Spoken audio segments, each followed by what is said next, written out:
Welcome to Proper Talk. I'm your host, Paris Porter, and with me is Nate the Truth. and this is PT. Yeah.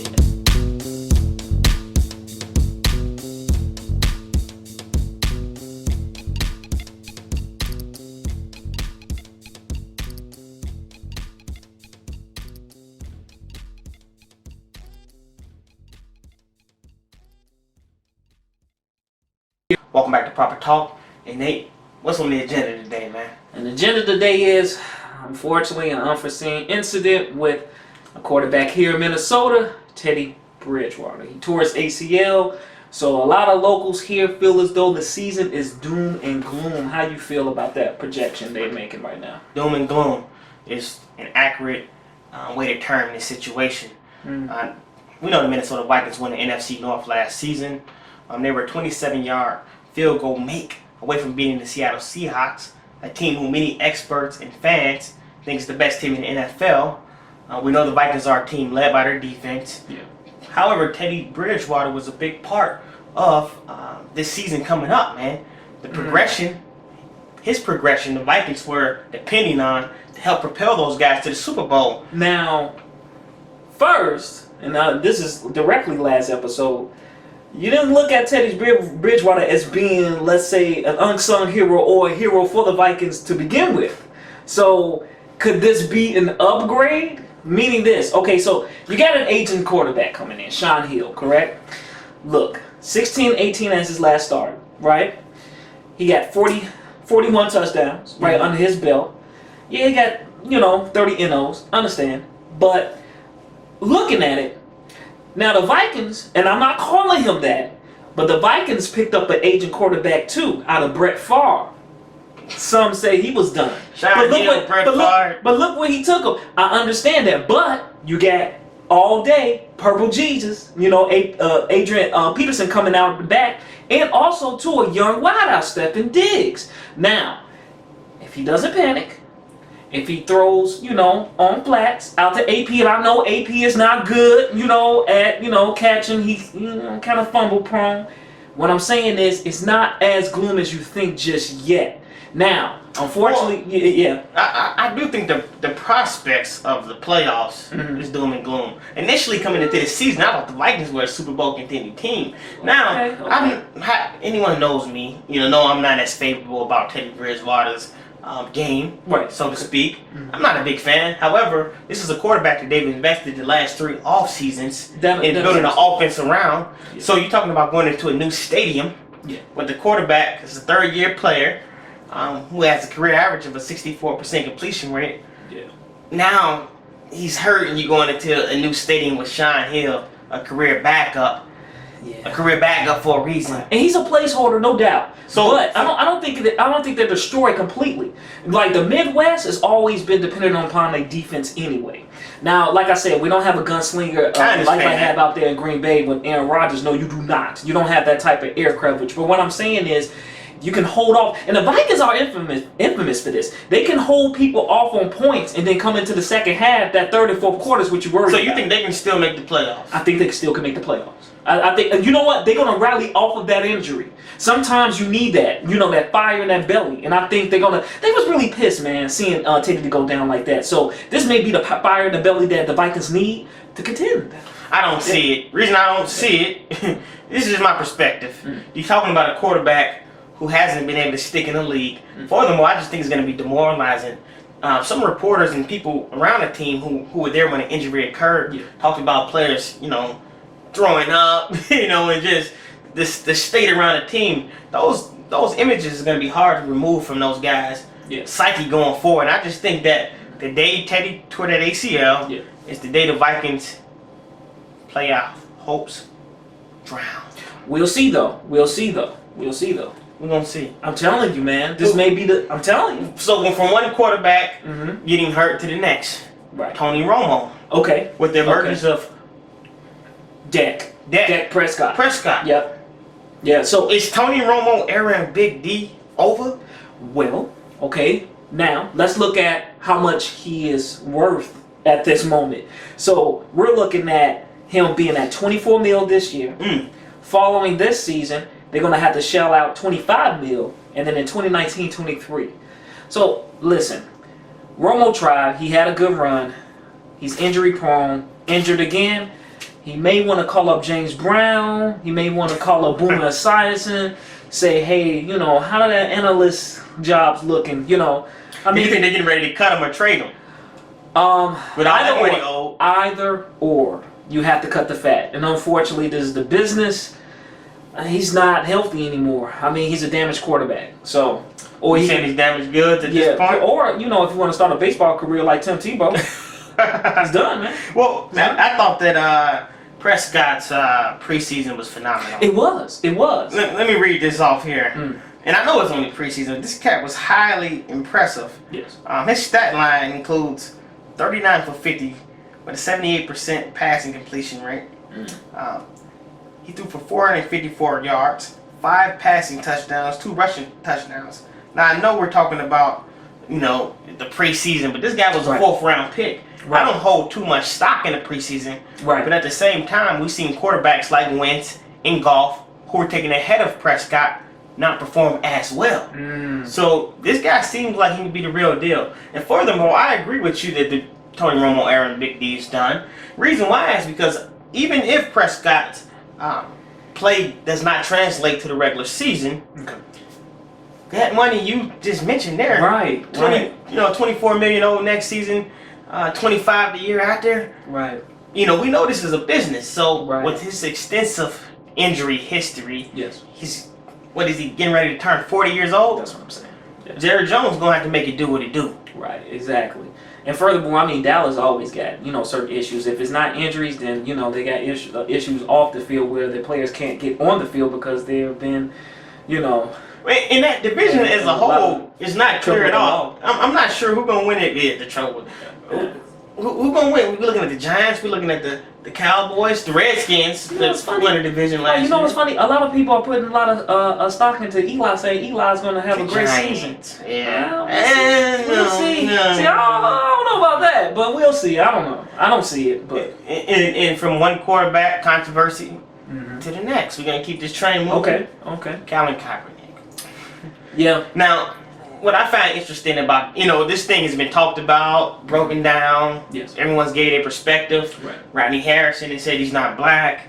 You know, people have given it and say he can't be talking because he's not the right person. When, you know, I'll just say first and foremost, I thought that in our country we stood for freedom of speech. Right. You know, and freedom to express your views. Right. So he's getting killed right now in the media. One thing I do find interesting is they're painting him as an anti-American by not, you know, standing for the national anthem. Right. Is that perception true or false? So, what Colin is trying to bring issue to is not so much sitting, which last time it showed when here in San Diego, he took a knee. And he took a knee, you know, he didn't want to fully be considered being disrespectful, like they said, to the military. Absolutely. You know, he's trying to say that, you know, he's making statements. Now, one thing we're not talking about is why he's doing it. All we keep saying that he's disrespecting the flag and he's not a true patriot. But we're not answering to the question is why is he doing so? Correct? Correct. So this is not being played in the media. It's just the action, the act of why he's being defiant. Right. So this country was founded on and had forefathers left from their previous country to come over here. Why? Because they were being persecuted by their beliefs. They were free-thinking people. Now, being a true American, if you feel as though your liberties is being taken away and you feel as though you don't have a voice, he's making a stand. That is American. Now, we may not all agree, and that's why we have elections. That's why we have debates. Not everybody agrees, but at the end of the day, we are all citizens, are we not? So, this whole thing about he's not black enough, need to stop that too. Because certain people may not understand what melanated people mean. You know, the spectrum of the color doesn't mean, well, the darker you are, you're just black. No, black is a class, not even a real color or ethnicity if you want to really break it down. But I'm not going to go too far with it. But what I'm saying is, listen, all he's saying is this. Yes, I have benefited from the wealth and, you know, by me putting my boots on, as they say, working hard, I've been awarded this job that pays very well. And what he's saying is, maybe not me per se, but I see in the community that there are injustice in the world. and I just want to make a voice. And you know what's funny about us? We celebrate the ones that is no longer with us or no longer involved politically or in the sport. Hence Ali. We celebrate what he's done and say, oh, he's courageous. Yeah. Let me even go further Great back. point. Like if you're a Christian or religious, hey, even Jesus Christ was persecuted for his beliefs, and not to years and centuries later, oh yeah, he celebrated. So sometimes we gotta take a look as to why he's doing this. Again, he's not trying to be disrespectful. All he's saying is, hey, yes, I'm getting paid. Yes, I enjoy this life, but there's others that's suffering. And I can't sit in this wealth while other people are in poverty suffering because there's no equality. So just listen to what he's saying. He's not trying to be disrespectful, nor to the military. And take direct quotes from recent quotes he made. He says, quote, the media painted this as I'm anti-American, anti-man and woman of the military, and that's not the case at all. Kaepernick said, I realize that men and women of the military go out and sacrifice their lives to put in to take us out of harm's way, essentially. Right. Freedom of speech. Exactly. Kaepernick has also vowed to donate $1 million to groups who we believe in that's furthering the case for anti-police brutality. Right. Guys who are faced Right. as a country we still face racism. So Exactly. at Kaepernick, I think what he's doing is definitely being misunderstood. Misinterpreted. However, Right. we leave it at that. Yeah. Because that's being talked about, regurgitated, Right. flipped, and Right. everything. So we gonna move this thing forward. Oh yes. When we get back, we got 3 key components to the NFL upcoming season. What are they? What are the storylines heading into? I got a hunch that Nate and I won't agree. Okay. So Okay. we'll be back in 60. All right.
Welcome back to Proper Talk, and it's time to get into the thorough segment of this show.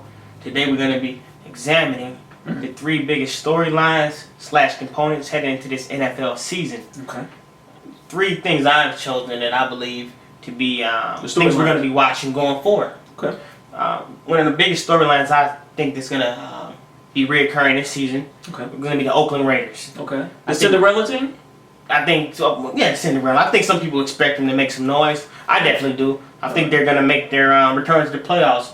We know it's been 13 seasons since their last appearance, since they lost in the Super Bowl way back then to the Tampa Bay Buccaneers, which I was a Buck fan at the time. Okay. But I think for Raider fans around the world, you can breathe a sigh of relief. The Raiders are back. I think with the combination of Carr heading to a second season, Okay. he had a phenomenal rookie year by all accounts.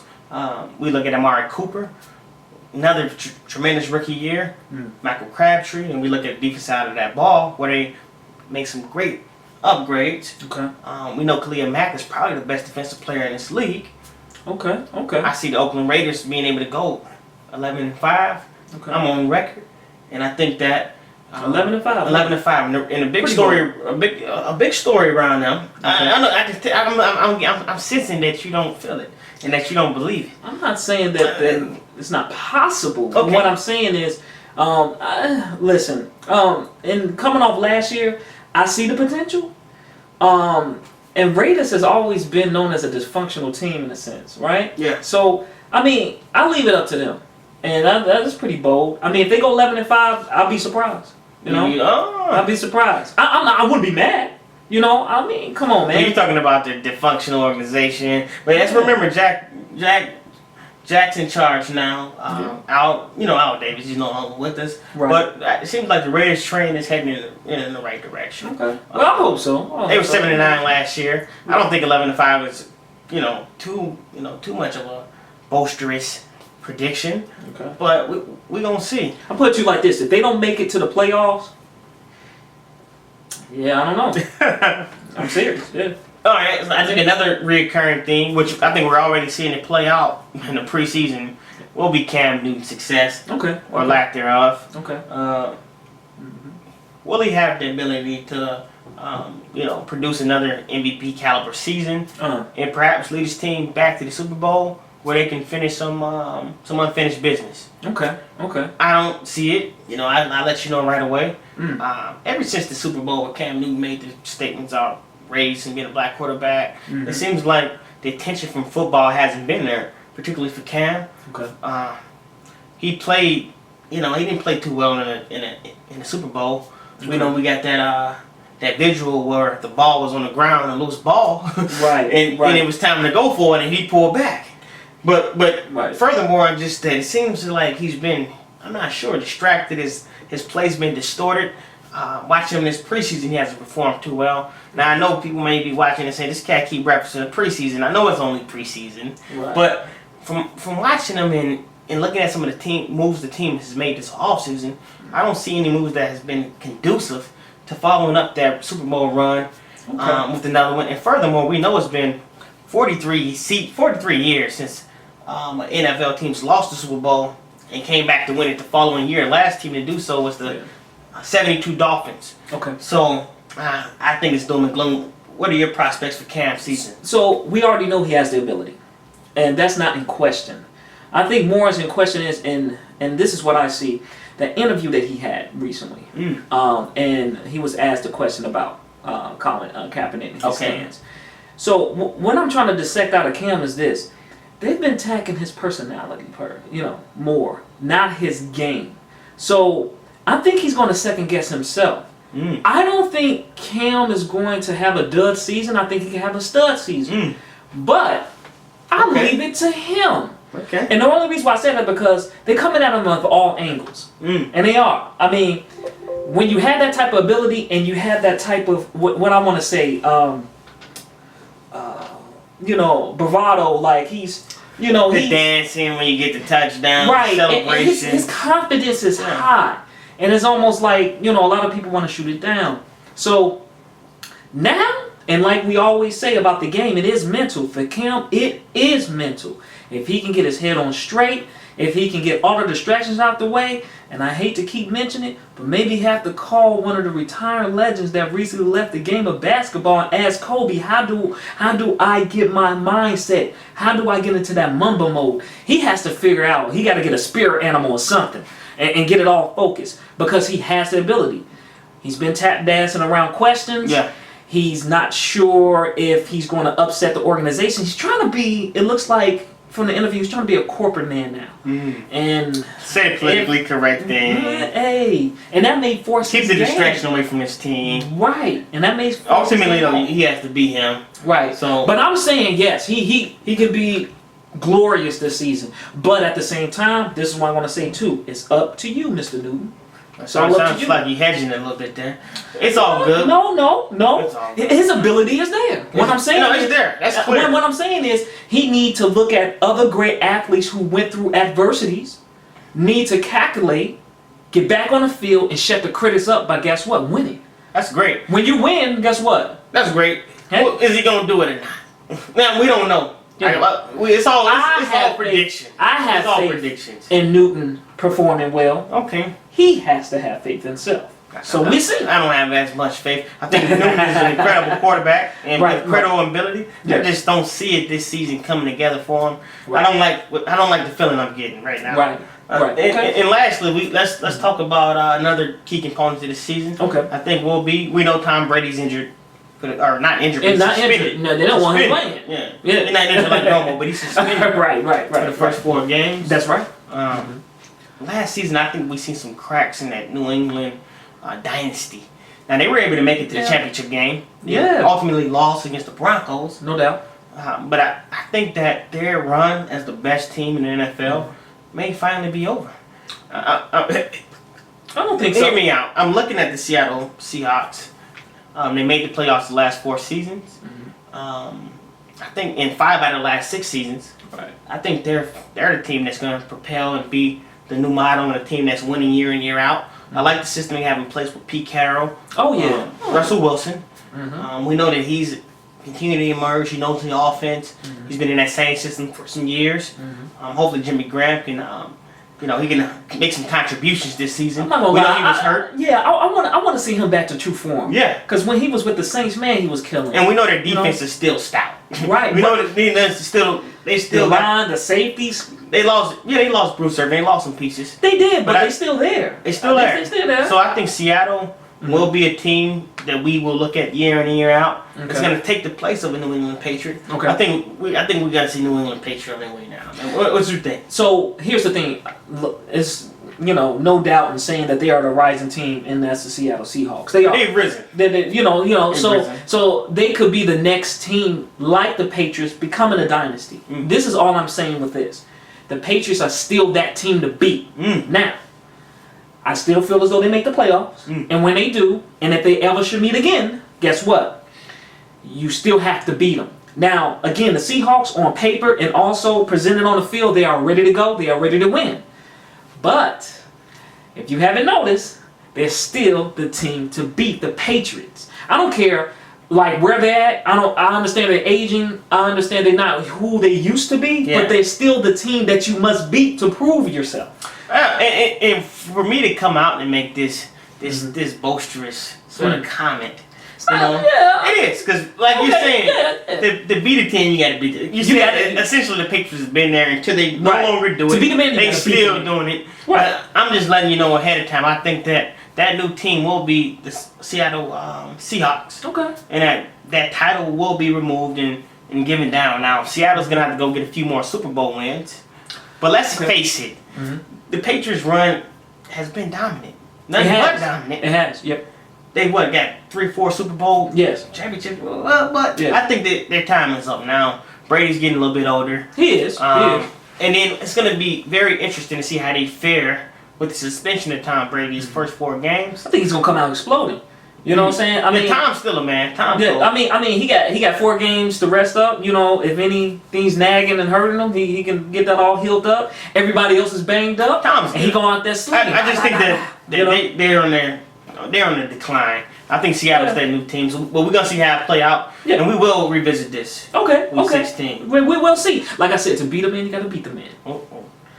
Simple as that. Okay. So we're gonna wrap that up. Okay. We're gonna conclude Proper Talk. Yeah. Coming up here next with Nate's final thoughts. Yeah. Be back in 60.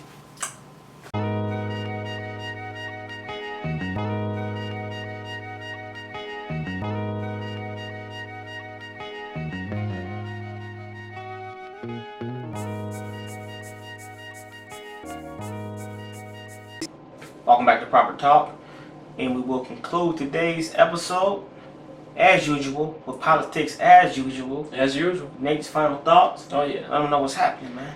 Yeah, and I want to close with stand or sit. And I know a lot of people feathers was ruffled about him not standing, and I'm talking about Colin Kaepernick. And listen, he's exercising his freedom, choice, his First Amendment. Now, he's not necessarily going out there and telling people to tear up stuff and grab arms and things of that nature. He's actually having an olive leaf and he's going, I want to have a conversation. I want to have a dialogue going on. Enough is enough, and I just want to put this to bed. We are Americans. And I think that is an American way of doing it or even handling it.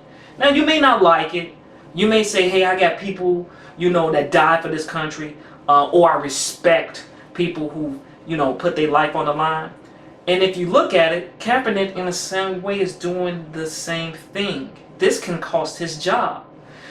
There was an NBA player, if you guys don't know, that cost his career. And we're talking about several. We had Craig Hodges, who made a statement, and this is coming out of a championship, run. He was a three-point champion, and he called to arms with his brothers and saying, hey man, the poverty level over here in Chicago is very bad, and if we don't attack it, it can get worse. And if we're talking about this, now this happened in the 90s. Now fast forward in 2016, look where we progressed. What he was trying to say and do is, we have the platform and we have the means, and I want to have a dialogue and a conversation and know where to put these resources so we can heal, the nation. These players are entertainment for us. And yes, they get a great amount of money to do it, but at least you have a player to say, you know what, guys, you've done so much for us, having a successful, league to go into so we can make a way of life. I want to give back saying this. I noticed there's some, discrepancies going on and some injustice in the world, in our world, in the United States, and I just want to have that talk.